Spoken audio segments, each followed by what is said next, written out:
So, you killed Morello. That must have felt good, huh? We celebrated. Salieri was thrilled, of course. We ran the whole town, practically, and there seemed to be an end to the bloodshed. For a while, I felt like a king, until I came to a realization. If a regular guy like me could kill the most powerful man in the city, what good was all his power? Hell, if he hadn't been so powerful, he'd probably still be alive. It seemed to me that no matter how strong someone was, there was always somebody stronger to take them out. So where did that intuitive thought take you? Greediness is bullshit. When you have no money, you think that a few bucks a month will be enough. Then you realize that it wouldn't be bad to have a nice car.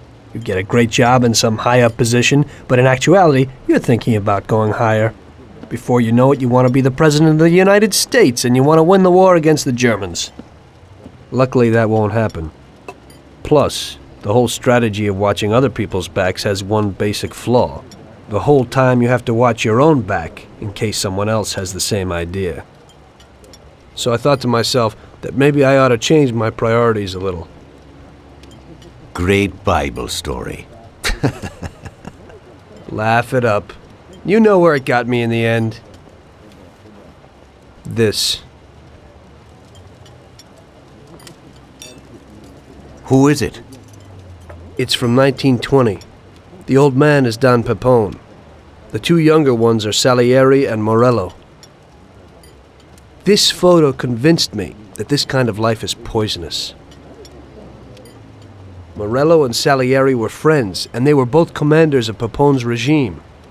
But in the 1920s, they got Don Pepone killed because of some deal. Strangely enough, Salieri still admires the guy now. Afterward, they divided up the city, and each ruled their own part of it. But they started to compete with each other. I ended up being Salieri's instrument of death to kill his best friend, to save him from looking Morello in the eye. It occurred to me that my friends and the people I loved were the same.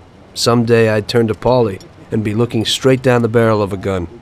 I couldn't be sure of anybody, above or below me. But you were risking your life every day. Being a sharpshooter for the Mafia ain't no bed of roses the way you tell it. It's different when you're living it. When you're full of energy and you're fighting for your life with someone who's like your brother. You're just two soldiers who know what needs to be done. And it all depends on your ability to survive. It's a war. The constant feeling that you can't even trust your best friend is terrible. You are alone, and death can come from anywhere. I'd lie awake at night wondering if the joke my best friend told me was really just a joke, or if I should get prepared for my own execution. A person needs someone he can trust.